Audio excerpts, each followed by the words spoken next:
Hello, good evening friends. कैसे हैं आप सब? आई होप आप सब अच्छे होंगे, एकदम मज़े में होंगे। तो टीजीटी की पढ़ाइयाँ स्लो तो नहीं हो गई हैं, स्लो हो गई होंगी। मैं भी आपसे बहुत दिनों बाद मिल पा रही हूँ। एक्चुअली मैं केंद्रीय विद्यालय में पढ़ा रही हूँ इस समय, तो उसमें ज़्यादा बिजी हो गई हूँ, इन्वॉल्व हो गई हूँ उसमें। हाँ, अगर किसी को इन्फॉर्मेशन चाहिए कि केवी में कैसे होता है और उसके लिए क्या प्रोसेस है, तो वो सारा कुछ मैं आपको बताने के आप लोग मैसेज करेंगे तो मैं आप लोगों को बताऊंगी। तो वीडियो को देखिए भी और ज़्यादा से ज़्यादा क्वेश्चन सॉल्व करने की प्रैक्टिस कीजिए, उससे आपको हेल्प मिलेगी।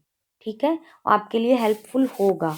तो प्रैक्टिस करते रहिए। प्रैक्टिस क्वेश्चंस के जो क्या होते हैं, हम किसी भी क्वेश्चंस को मैनी टाइम्स पढ़ते हैं, बट क्या होता है, क्वेश्चन का फॉर्मेट सेम सेम क्या सेम, मतलब सेम क्वेश्चन, सेम जो कंटेंट हम पढ़ते हैं उसमें क्वेश्चन फॉर्मेशन चेंज होने से आप क्वेश्चंस नहीं कर पाते हैं। इसीलिए प्रैक्टिस क्वेश्चन की जाती है कि हम कंटेंट जो भी रीड कर रहे हैं उससे रिलेटेड कितने भी क्वेश्चंस फॉर्म हो जाएं, हम उनको इजीली क्रैक कर लें। इसीलिए प्रैक्टिस क्वेश्चंस किए जाते हैं। ठीक है, चलिए तो आगे बढ़ते हैं और पहला क्वेश्चन देखते हैं। Which country Jules Michelet belong to? तो जूल्स मेसलेट जो है बिलोंग करते थे किस कंट्री से? तो जो फर्स्ट का ऑप्शन करेक्ट हो जाएगा वो हो जाएगा फ्रांस। फ्रांस के जो पॉपुलर में से एक थे वो थे जूल्स मेसलेट। कौन थे फ्रांस के पॉपुलर में से एक? जूल्स मेसलेट। ये एक फ्रेंच हिस्टोरियन कहे जाते थे, फ्रेंच हिस्टोरियन कहे जाते थे। और क्या था? And an author of topics. इनका जो है फ्रेंच की हिस्ट्री में मेजर वर्क था उनका। उसमें उनके फ्रेंच की हिस्ट्री में, उन फ्रेंच कल्चर में मेजर रोल पार्ट किया था किसने? जूल्स मेसलेट ने।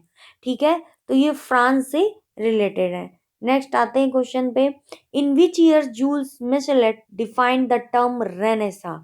कहा जा रहा है किस ईयर, और ये रेनेसा से भी रिलेटेड है, इसीलिए ये नाम आया है कि ये रेनेसा से भी रिलेटेड है।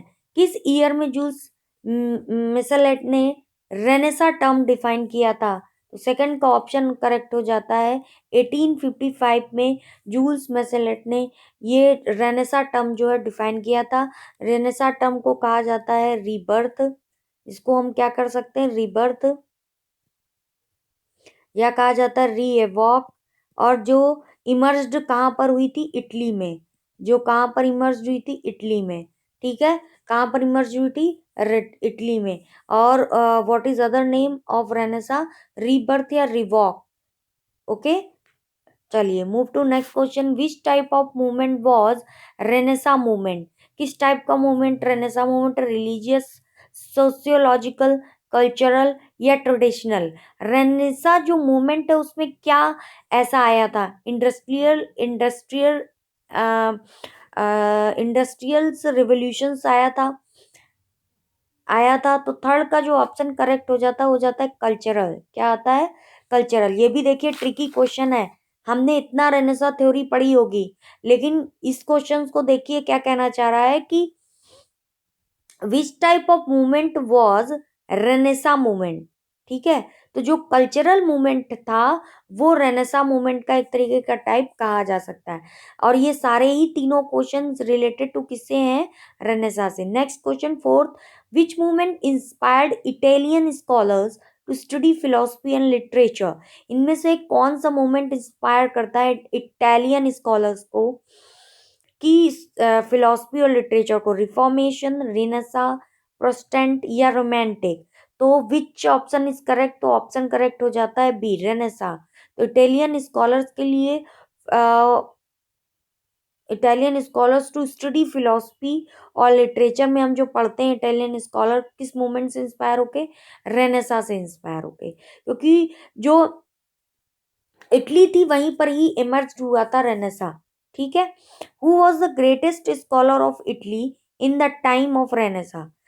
मोस्ट, मतलब अच्छा क्वेश्चन है कि कौन सा ऐसा स्कॉलर था जो कि रेनेसा के टाइम में सबसे ज्यादा ग्रेटेस्ट था? ओविड, वर्जिल, सिसेरियो या Petrarch?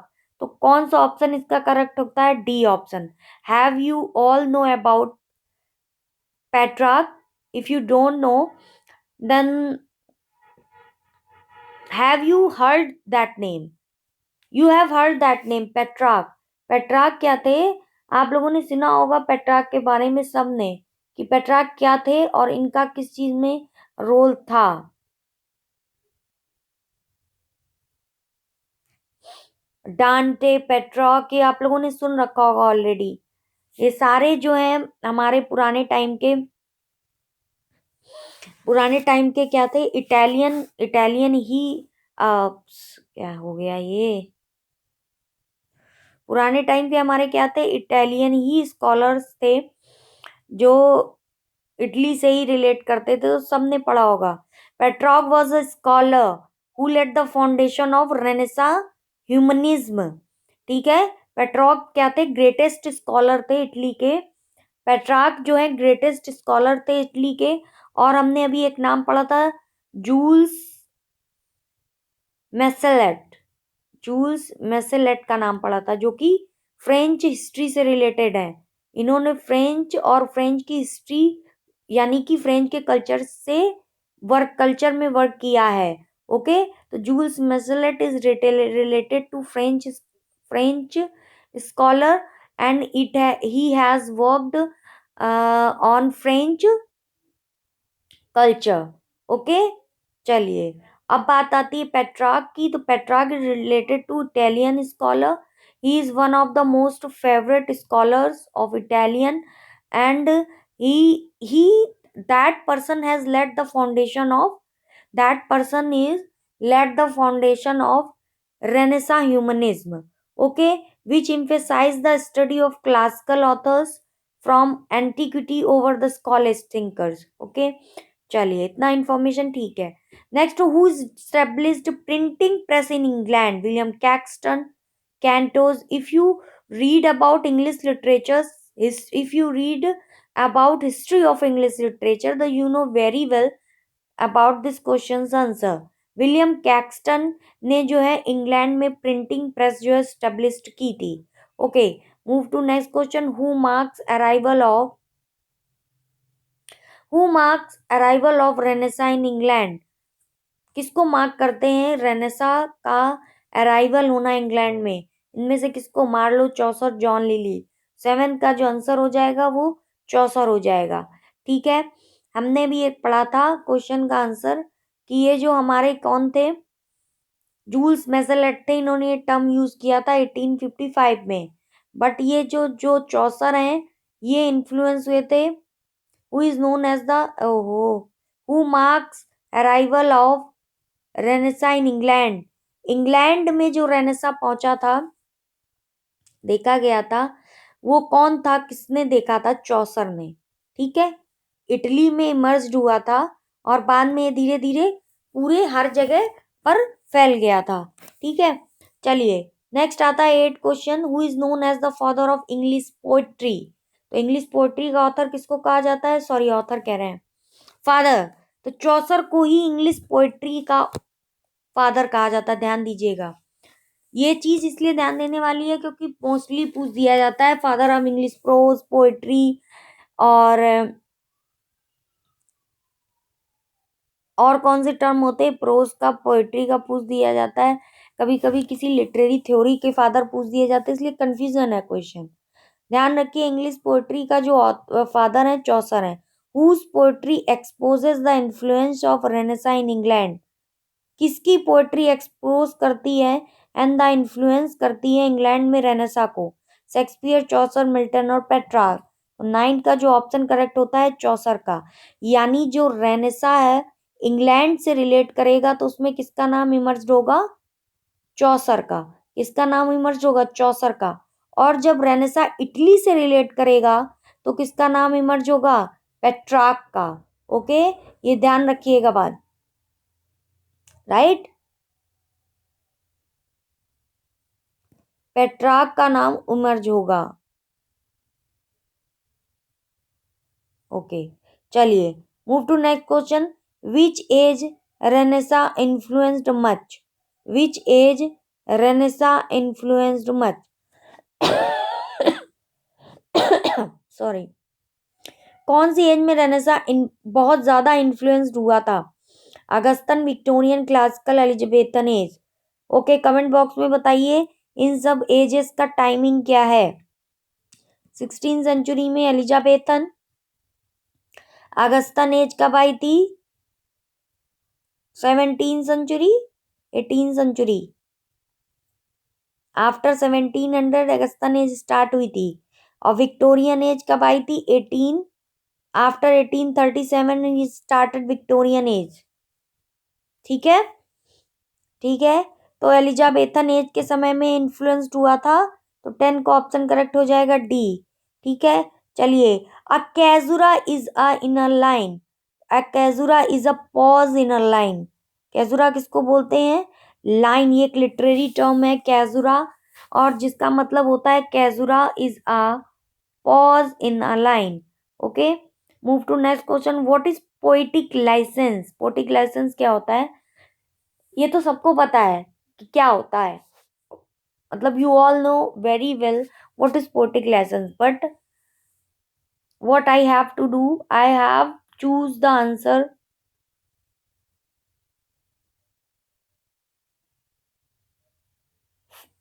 Choose the answer of four option. Okay. Poetry written to established rules and regulations or verification, royal permission to write poetry, liberties with language and facts in poetry, poetic norms of a particular period. What is best option in the four option? I think C option, four option में correct है कि liberties मिली थी, language, facts and poetry के साथ में liberties, that is poetic licence होता है। Okay, move to next question. The unbroken flow of thought and awareness in the waking mind is called. जो अनब्रोकन फ्लो ऑफ थॉट होता है और awareness होता है, उसको क्या कहते हैं? उसको कहते हैं स्ट्रीम ऑफ कॉन्शियसनेस, जिसमें जिस तरीके भी थॉट, जिस तरीके के भी थॉट आते हैं हम लोग एक्सप्लेन करते रहते हैं। और ये इसके कौन थे स्ट्रीम ऑफ कॉन्शियसनेस के राइटर, वो बताइएगा। Move to 14 question. What is meant by catharsis? Catharsis is related to tragedy. Okay, this term is related to tragedy. Okay, तो हमारे जो आपने पढ़े होंगे प्ले, उसमें एक ट्रेजेडी आता है और एक क्या आता है? कॉमेडी। तो कुछ जो टर्म है कैथारसिस, परगेशन, इम्परगेशन, इमोशंस एक टर्म है हमारा। ये एनाग्रोसिस टर्म पढ़ा होगा, एनाग्रोसिस टर्म पढ़ा होगा, सारे ट्रेजेडी से रिलेटेड है। What is mean of catharsis? Tragic flaw in the antagonist, tragic flaw in the protagonist, first step taken in dark, purgation of emotions of pity and fear. तो catharsis means होता है 14 का, मुझे लगता है D option, purgation of emotions of pity and fear is called catharsis. क्या बोला जाएगा? Purgation of emotions of pity and fair.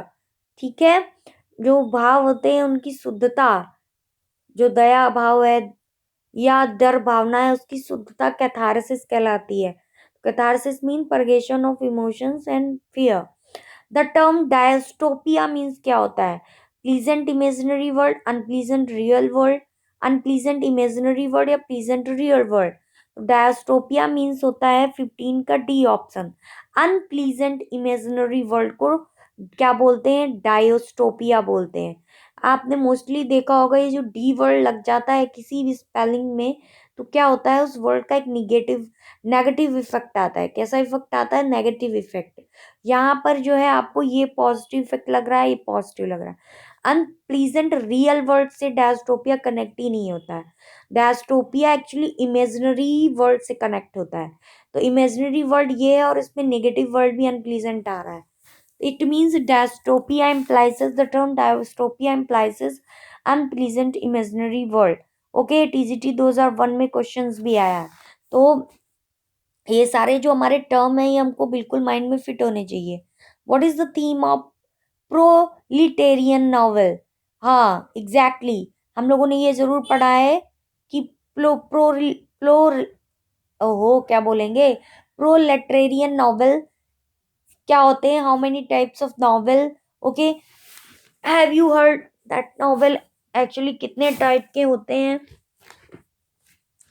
Novels? ठीक है, हमने आपको बताया भी है कि जो हमारा इंग्लिश लिटरेचर है वो डिवाइडेड है प्रोज में, पोएट्री में, प्रोज में, पोएट्री में और किसमें? प्रोज और पोएट्री में डिवाइडेड है। तो जो हमारे प्रोज आ जाते हैं उनमें से फिक्शन नॉन फिक्शन में आ जाता है जो, यानी कि नॉन फिक्शन हमारा रिलेटेड होता है रियल वर्ल्ड से, फिक्शन होता है जो हमारा किससे रिलेटेड होता है, जो इमेजिनरी चीजें होती हैं उनसे रिलेट करता है। ये हम आपको ऑलरेडी बता भी चुके हैं पहले कि नॉवेल जो होते हैं कई टाइप के होते हैं। हर राइटर ने कई तरीके के नॉवेल को हमारे इंग्लिश लिटरेचर में उतार दिया है। ठीक है, तो चलिए अब इसका जो हमारा आंसर हो जाएगा वो हमारा हो जाएगा 16 का जो ऑप्शन करेक्ट होगा वो हो जाएगा वर्किंग क्लास। तो प्रो लिटरेरियन नॉवेल में, proletarian novel which class is involve, working class is involve in proletarian novel. Okay, तो जो हमने अभी बात कर रहे थे आपको नॉवेल से रिलेटेड, तो हमने पढ़े हैं कई टाइप के नॉवेल्स पढ़े हैं। ठीक है, कई टाइप के नॉवेल्स पढ़े हैं, जैसे हम लोगों ने एक पढ़ा है एपिस्टोलरी, एपिस्टोलरी नॉवेल पढ़ा है हम लोगों ने, एपिस्टोलरी नॉवेल पढ़ा है जो कि ग्रीक वर्ड से ड्राइव किया गया है। ये वर्ड ग्रीक से टाइप ड्राइव किया गया, एपिस्टोलरी नॉवेल ग्रीक वर्ड से ड्राइव किया गया है। और ये it is novel written a series of document. कभी कभी आपने देखा होगा कोई भी राइटर क्या करता है, सीरीज लिखता है। जैसे आजकल टीवी में क्या आती सीरीज आती है, जो हमारे सोशल जो क्या बोलते हैं एप्स बन गए हैं उनके थ्रू जो सीरीज आने लगी है, तो वो एक सीरीज में 10 स्टोरीज होती हैं, फिर दूसरी सीरीज आ गई। तो ऐसे ही क्या होते हैं, ये पहले राइट किए जाते हैं एज अ डॉक्यूमेंट, फिर उनको स्टोरी उन पर परफॉर्म की जाती है, देन पब्लिश की जाती है, बिफोर पब्लिश एडिट की जाती है, देन पब्लिश की जाती है। ओके, तो epistolary novel that is that term is derived from Greek language, and second, it is a series of document, novel it is a novel written as a series of documents। okay, या कह सकते हैं latest novel with thought feelings होती है, वो होती है जैसे सैमुअल रिचर्डसन का पमेला है, वो एक क्या है, एपिस्टोलरी नॉवेल। ध्यान रखिएगा मोस्टली इसके एग्जाम्पल्स आ जाते हैं। तो सैमुअल रिचर्डसन का पमेला है, sorrow of young Werther by John Wolfgang von Goethe का है, फ्रैंक फ्रैंकस्टिन बाय मेरी शैली का है। ठीक है, नेक्स्ट आता है पिकारेस्क्यू नॉवेल, जो कि लास्ट टाइम टीजीटी में क्वेश्चन भी आया था। पिकारेस्क्यू जो वर्ड है वो स्पेनिश से आया है। ठीक है, पिकारेस्क्यू जो वर्ड है वो किससे आया है, स्पेनिश से आया है, जिसका मतलब होता है रोग या रास्कल। जिसका मतलब क्या होता है, रोग या रास्कल। तो adventures of rogues protagonist generally fiction के साथ डील करता है, किसके साथ डील करता है, फिक्शन के साथ डील करता है। ठीक है, तो ये हमने बताया picaresque, epistolary novel and proletarian novel sentimental novel होता है जिसमें सेंटीमेंट को दिखाया जाता है। Have you heard about gothic novel? It is related to horror, horror theatre, जो कि आपने एक नाम सुना होगा castle of Otranto by Horace Walpole का नाम सुना होगा। वहां पर ये सबसे पहले परफॉर्म हुआ था गोथिक नॉवेल। तो ये डिफरेंट टाइप्स के नॉवेल हैं। चलिए, विच of the following is not a distinctive features of poetry? इनमें से कौन सा नहीं है distinctive features of poetry? Distinctive means होता है डिस्टिंक्ट यानी दूर का। it uses languages, it uses rhyme, it is written in verse, it uses harmony। तो which option is not related to distinctive features of poetry? तो जो 17 को option correct लग रहा है C, it is written in verse, ये option इसका correct हो जाएगा। नेक्स्ट आते हैं, which of the following is not a requirement for a tragic hero? इनमें से कौन सा जो है which of the following is not a requirement of requirement for a tragic hero?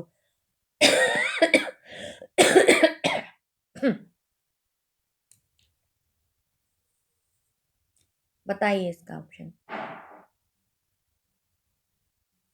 इनमें से कौन सा रिक्वायरमेंट नहीं ट्रेजिक हीरो के लिए? Good, must be male, consignment, of high status. Must be male के होना चाहिए भाई, फीमेल भी तो हो सकता है।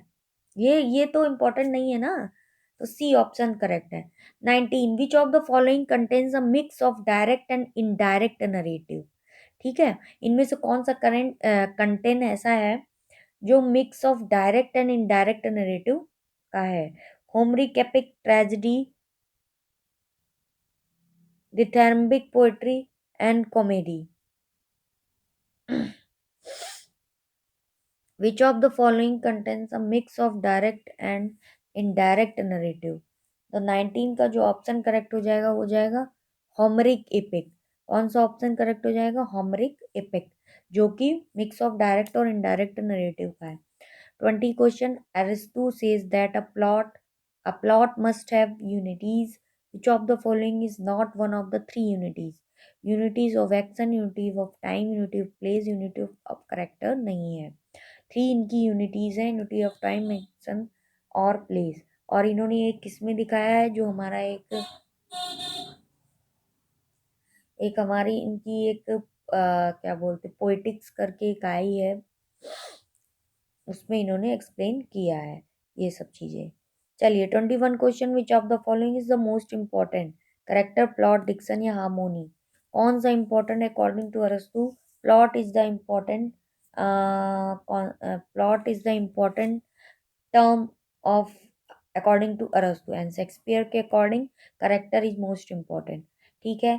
22 which of the following is not a part of Arastu define definitions of tragedy? Which of the following is not a part of Aristo's definition of tragedy? It arouses pity and fear. It has an happy ending. It involves mimesis. It is performed rather than narrated. ठीक है, तो इनमें से कौन सा part नहीं करता है?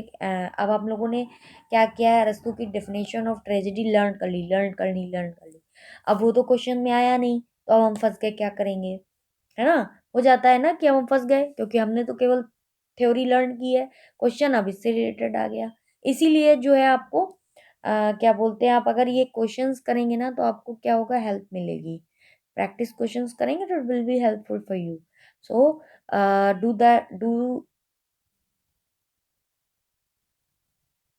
stay the channel and do subscribe and do like that channel.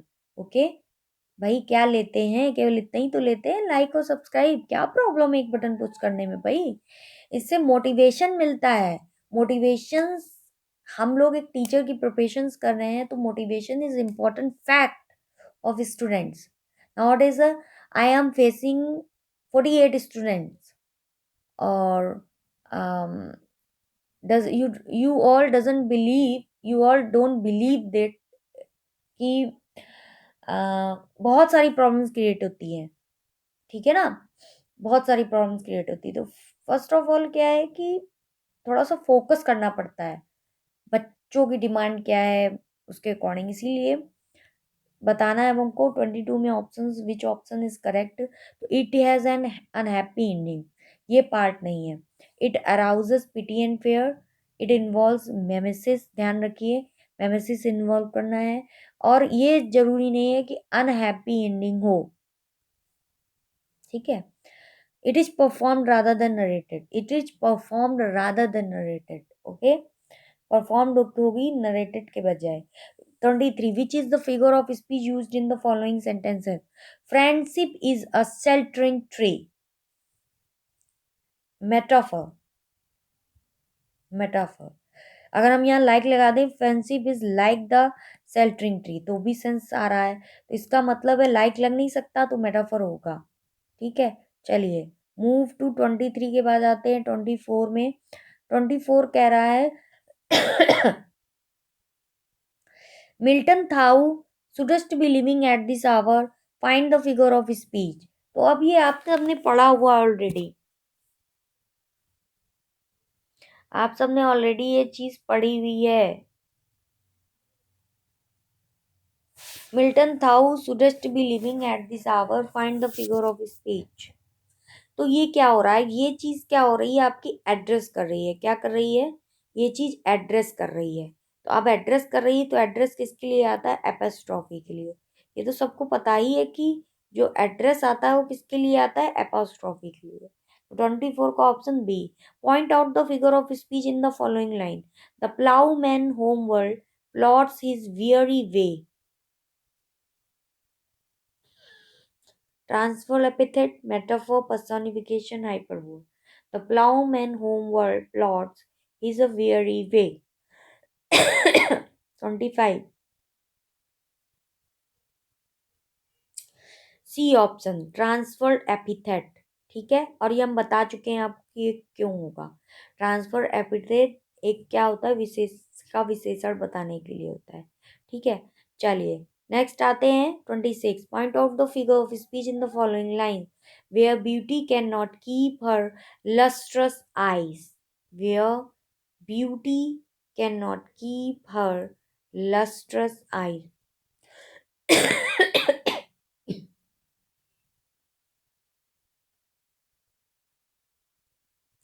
Where beauty cannot keep her lustrous eyes. Pun, simile, personification, oxymoron.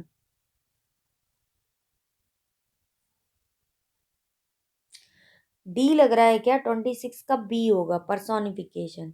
Okay, beauty को कंपेयर किया गया है, मतलब बताया गया है लस्ट्रस आई से। Okay, which of these phrases appears on Shakespeare's grave stones.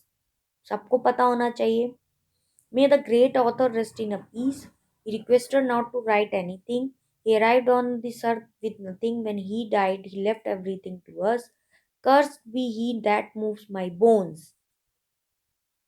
कौन सा फ्रेज दिखता है इसकी ग्रेव स्टोन्स पे, शेक्सपियर की। 27 का जो करेक्ट ऑप्शन हो जाएगा वो D. Curst be that he moves my bones. तो शेक्सपियर की जो ग्रेव स्टोन है उस पर कौन सा फ्रेज अपियर होता है, curst be he that moves my bones. ठीक है।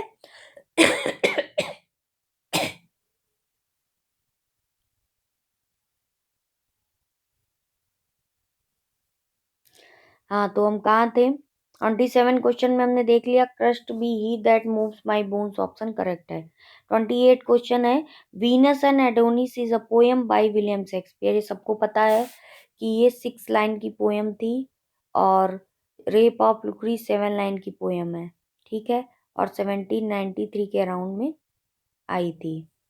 कब आई थी, 1793 नहीं, 1693। चलिए नेक्स्ट आता है, नेक्स्ट हमारा दिया है, where from these lines have been taken. Where from these lines have been taken. Good friend for Jesus sake forbear, to dig the dust enclosed air, blessed be man spares these stones and cursed be he that moves my bones। तो अब इस line से तो समझ गए होंगे ये Shakespeare की ग्रेव स्टोन्स में लिखी गई है, पर यहाँ पर इन्होंने पूरा एक्सप्लेन किया। देख लीजिए, यही क्वेश्चंस की जो फॉर्मेशन है ना, कुछ नहीं बोला जा सकता। अब ये पूरा लिखा जाता तब तो आप कर लेते, पता चला हमने 4 में लास्ट लाइन पढ़ी ही नहीं इतने ध्यान से, और आ गई लास्ट लाइन। अब हम कंफ्यूज हो गए कि इनमें से कौन सी लाइन थी, और क्वेश्चन पढ़ा है। इसीलिए प्रैक्टिस क्वेश्चन इंपॉर्टेंट होते हैं। क्वेश्चन से ही समझ में आ रहा होगा फॉर्मेशन, क्वेश्चन फॉर्मेशन से ही समझ आ रहा होगा।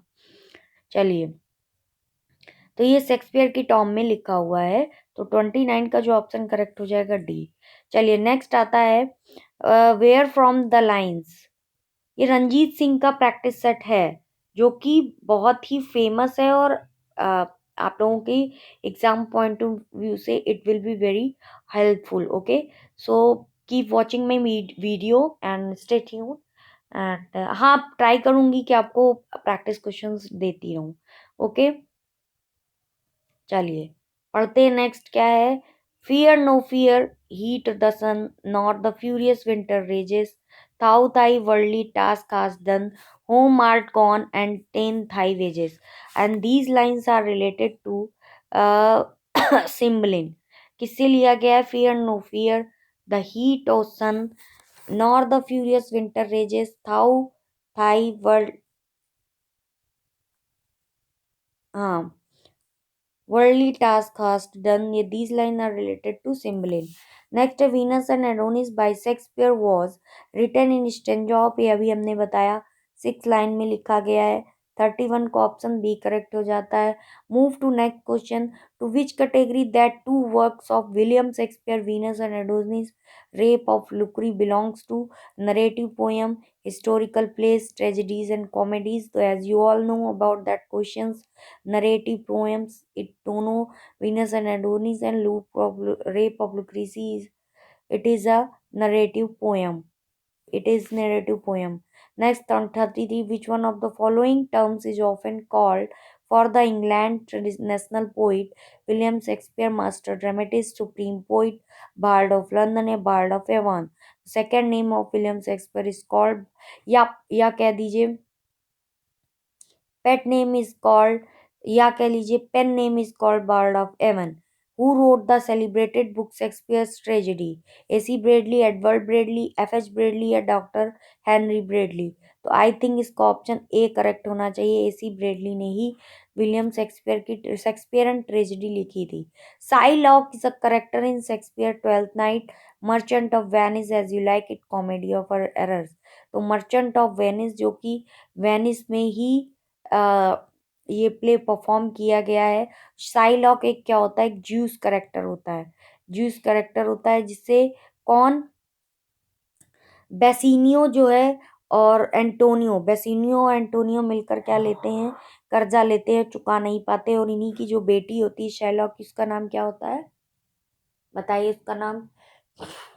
लार्टस, लार्टस नाम होता है, अभी रिकॉल नहीं हो रहा है. वो उसकी बेटी होती है. ठीक है, तो 35 का जो ऑप्शन करेक्ट हो जाएगा B. Who is known as the fourth witch among the Shakespeare women's character? तो लेडी मैकबेथ जो है वो जो शेक्सपियर की फोर्थ विच का करेक्टर है. The name of Macbeth wife in the Shakespearean play is Cordelia, Desdemona, California, none of the above.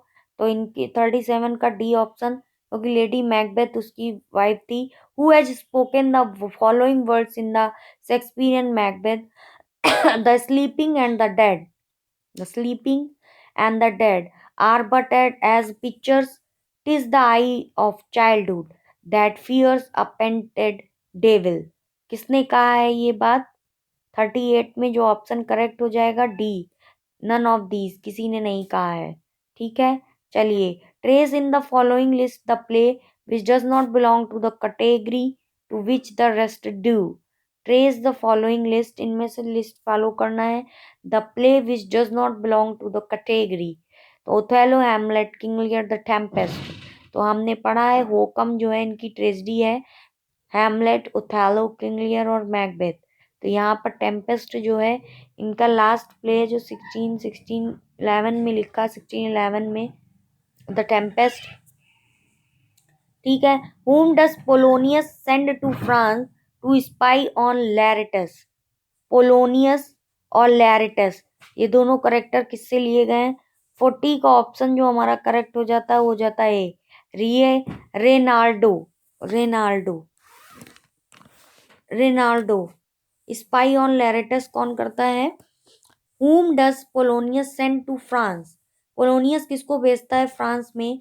To spy on Laertes, spy करने के लिए, जासूसी करने के लिए लैरिटस पे रेनाल्डो को भेजता है. चलिए, मूव टू नेक्स्ट क्वेश्चन. 41 में आते हैं. How many characters die during the course of the play Hamlet? कितने करेक्टर्स मर जाते हैं हैमलेट में during the course of the play Hamlet में? आई थिंक सारे ही खत्म हो जाते हैं लास्ट में, हैमलेट भी. और कहाँ का? नॉर्वे का जो राजकुमार है फोर्टिन ब्रास, वही बनता है. तो 41 में कह रहा है 8 करेक्टर्स जो होते हैं वो मर जाते हैं during the course of the play Hamlet. 8 characters. 42, who speaks the famous to be or not to be soliloquy? To be or not to be, पहली बात तो क्या है, ध्यान रखिए कौन सा टर्म है? सोलिलोकी. सोलिलोकी यानी ये लॉकी वर्ड जो जुड़ जाता है रिलेटेड टू स्पीच. इससे रिलेटेड है ये वर्ड, स्पीच से रिलेटेड है. तो Claudius Hamlet the ghost Laertes, Hamlet से ही लिया गया है, 42 का ऑप्शन बी करेक्ट है। 43 the complete title of Shakespearean tragedy Hamlet is the tragedy of Hamlet prince of Denmark, the tragedy of Hamlet, the tragedy of Hamlet the prince, the tragedy of Hamlet prince of Myanmar. तो हमने एक short trick पढ़ी थी HD, यानी high definition, यानी Hamlet और related to Denmark. A option जो है इसका करेक्ट हो जाता है। तो 43 का ऑप्शन ए करेक्ट है। ये देखिए क्वेश्चन फॉर्मेशन क्या है कि आपको ये जरूरी नहीं है आपको ट्रेजेडी दी जा सकती है और वो राजकुमार कहाँ का था ये भी पता होना चाहिए। 44 the lyrical ballads were better appreciated in America than in England. The first edition published in America in the year of 1802. 44 का ऑप्शन जो करेक्ट होगा डी ऑप्शन करेक्ट होगा। 1798 पब्लिश्ड इन इंग्लैंड एंड 1800 में इनका सेकेंड एडिशन आया, और फिर इसके बाद जो अमेरिका का फर्स्ट एडिशन था वो 1802 था, और वैसे एडिशन देखा जाए तो थर्ड एडिशन था। ठीक है, बट केवल अगर अमेरिका का एडिशन पूछा जाए तो 1802 में आया था। Wordsworth published descriptive sketches and evening walk in, आया तो ये 1793 में ही है, बट इन विच फरवरी है 29 जनवरी। तो 45 ऐसे क्वेश्चन भी आ जाते हैं। 29 जनवरी इन 1793 29 जनवरी इन 1793। ठीक है, ध्यान रखिएगा। डिस्क्रिप्टिव स्केचेस जो है इवनिंग वॉक वो 29 जनवरी इन 1793 में लिया गया है। In which language was the solitary girl singing? In which language was the solitary girl singing? किस लैंग्वेज में solitary girls जो गा रही थी, तो किस लैंग्वेज में? एर्स, गैलिलिक लैंग्वेज में। 46 का एर्स गैलिलिक लैंग्वेज में। In which poem Browning writes about Wordsworth? Just for a handful of silver he left us. The lost leader Porphyria lover in his critical essay. तो द लॉस्ट लीडर में ये lost leader Robert browning की है, और इन्होंने ये किसके लिए इन्होंने की है इंट्रोड्यूस? वर्ड्सवर्थ के लिए। 48 the following lines appear in she is in her grave and oh the difference to me. तो 48 का ऑप्शन करेक्ट हो जाएगा, she dwelt among the untrodden way. Who said Milton was the poetical son of Spenser? Dr. Johnson has said no. John Dryden has said Milton was the poetical son of Spencer. किसने कहा है Milton was the poetical son of Spencer? John Dryden ने। The following lines are taken from House on Hearth Time. The subtitle Thief of Youth stolen on his wing my 320th year. On his being arrived to the age of 23, on his blindness, Messiah and pediment and Lacidus. तो these lines are related to 50 question का जो answer हो जाएगा वो हमारा हो जाएगा on his being arrived to the age of 23, on his being arrived to the age of 23, and these are related to John Milton. These are related to John Milton. ठीक है, तो ये लाइन भी इसी से ही ली गई है। How soon are time the subtitle thief of youth. ठीक है, stolen on his wing my 3 and 20th year, my 3 और 20th ईयर, तो ये 23 से लिया गया है। चलिए 50 क्वेश्चंस कंप्लीट हो गए। मिलते हैं नेक्स्ट वीडियो में, तब तक के लिए पढ़ते रहिए भाई। Thank you.